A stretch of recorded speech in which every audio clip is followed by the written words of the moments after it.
नमस्कार दोस्तों, मैं प्रदीप आप सबको स्वागत करता हूँ मेरे अपने यूट्यूब चैनल पे। तो आज हम जानेंगे सेक्शन 6 ऑफ एविडेंस एक्ट के बारे में। सेक्शन 6 एक्चुअली पहले वीडियो में आपको बताया था सेक्शन 6 के बारे में, पर उसके लिए उसका सेक्शन 6 में एक इलस्ट्रेशन है। इलस्ट्रेशन ए में पूरा आपको समझ आ जाएगा। जैसे कि A is accused of the murder of B by beating him. Whatever was said or done by A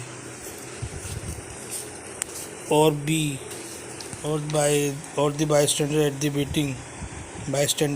beating, or so shortly before or after it has to form a part of the transaction is a relevant fact. मतलब A जब B को जब मारता है, murder करता है मार के,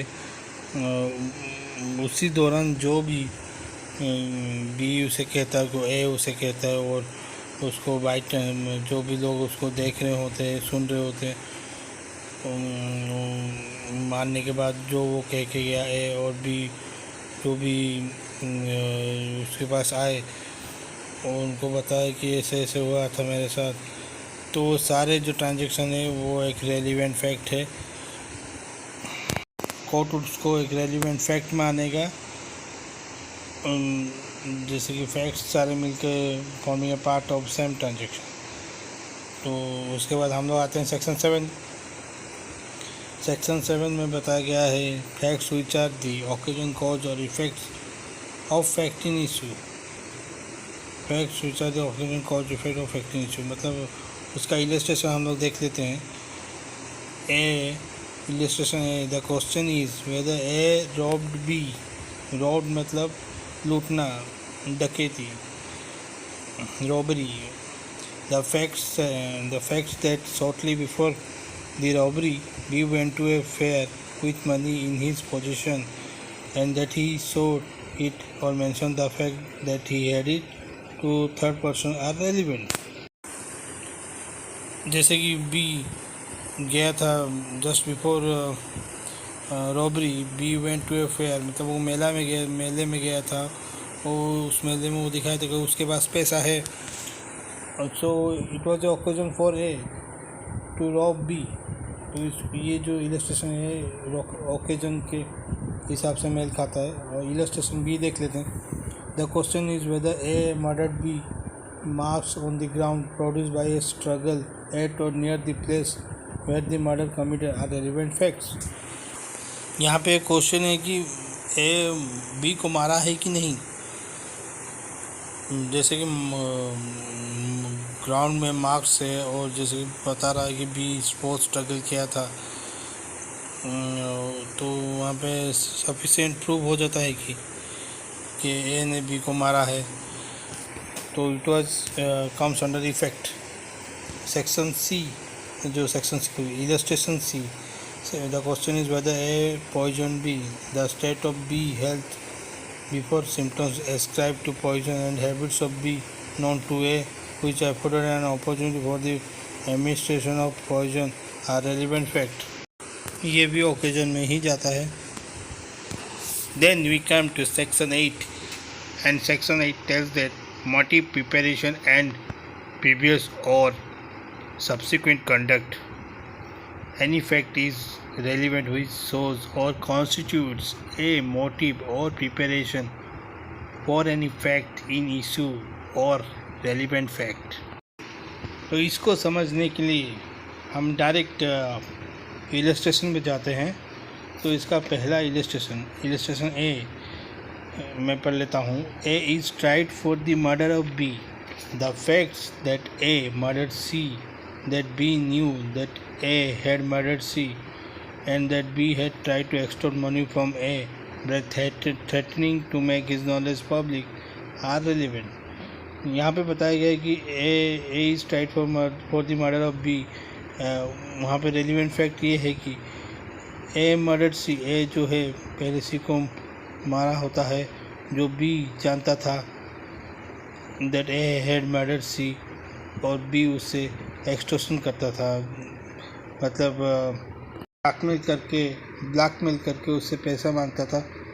अगर पैसा नहीं दिया तो वो धमकी देता था कि वो बता देगा पब्लिक को कि वो सी को मारा है।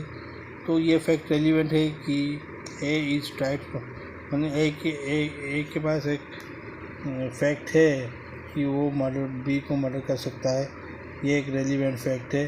तो यहाँ पे इलस्ट्रेशन ए रेजेंबल्स मोटिव मीन्स यहाँ मोटिव है ए का कि वो बी को मार सकता है, क्योंकि वो जानता था कि ए सी को मारा है इसीलिए। और इलस्ट्रेशन बी पे आते हैं। A sues B upon a bond for the payment of money. B denied the making of the bond. The fact that at the time when the bond was alleged to be made, B required money for a particular purpose is relevant.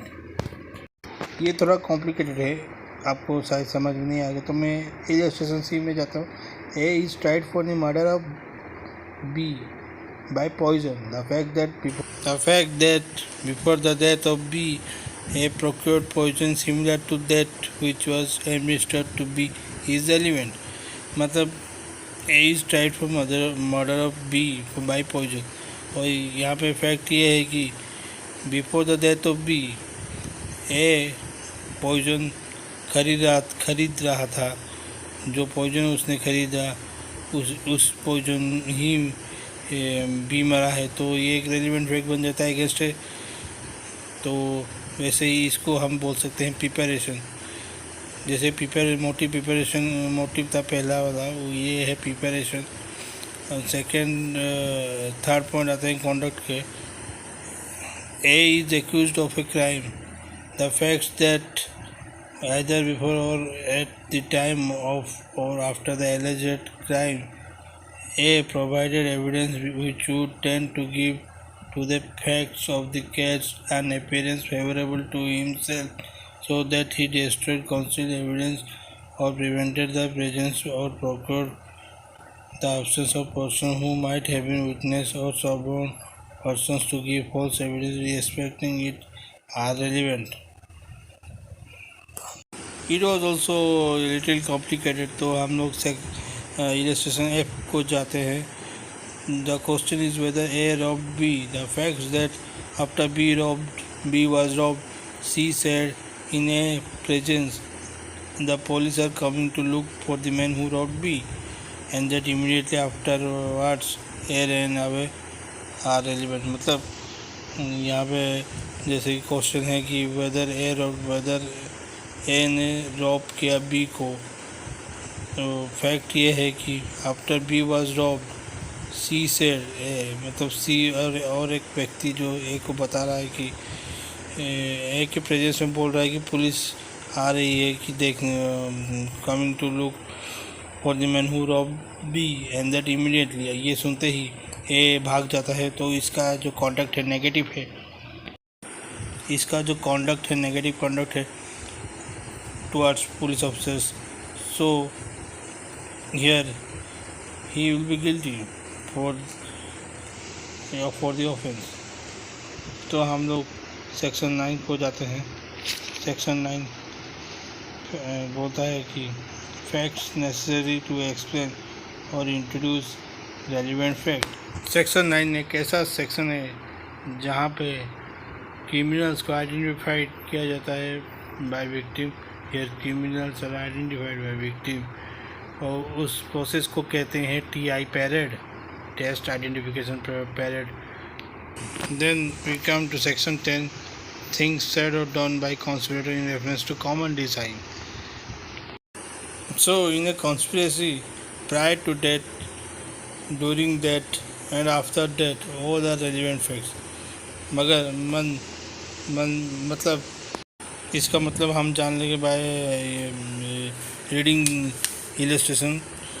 The fact that B procured arms in Europe for the purpose of the conspiracy. यहाँ पे बताया गया है कि मैं बोल देता हूँ, मतलब एक आदमी अगर एक कॉन्स्पिरेसी में बीच में घुसता है और उसके बाद उसका काम ख़त्म करके बीच में ही निकल जाता है, पर उसको गिल्टी प्रूफ में उस कॉन्स्पिरेसी से पहले से लेके अंत तक जो भी घटा है सारे रेलिवेंट फैक्ट लिए जाते हैं। तो section 10 tells about conspiracy and section 11 tells about when facts not otherwise relevant but become relevant। मतलब यहाँ हम एविडेंस में जो भी सारे फैक्ट्स पढ़े सेक्शन 6 to 55 जो फैक्ट रेलिवेंट नहीं है वो यहाँ रेलिवेंट हो जाता है। मतलब there are many facts which are not relevant in the relevant chapter under section 6 to 10 or section 12 to 55 would be still relevant if they are come under section 11। तो section 11 को प्ली ऑफ एलबी भी कहा जाता है। तो यहाँ पे section 11 facts not otherwise relevant are relevant। Number 1, if they are inconsistent with any fact in issue or relevant fact. Number 2, if by themselves or in connection with other facts they make the existence of or non-existence of any fact in issue or relevant fact highly probable or improbable। तो हम लोग illustration देख लेते हैं।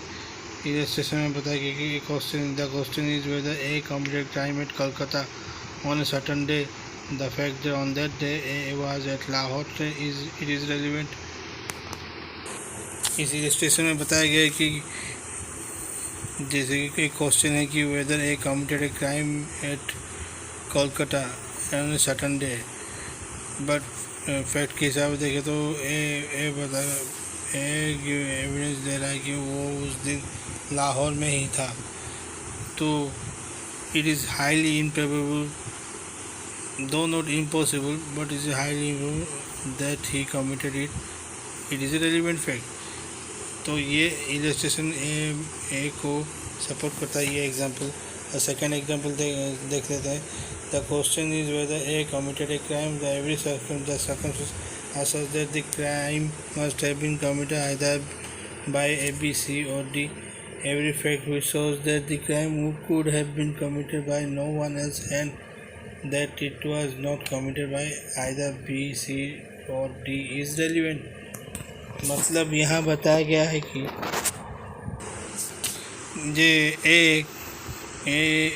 whether A committed a crime or not, the circumstances shows that मतलब circumstances के हिसाब से 4 लोग ही थे उस टाइम चोरी के टाइम, और ABC 4 लोग ही थे, और BCD को पुलिस सर्च कर चुकी है जिसके पास चोरी किया हुआ सामान नहीं मिला।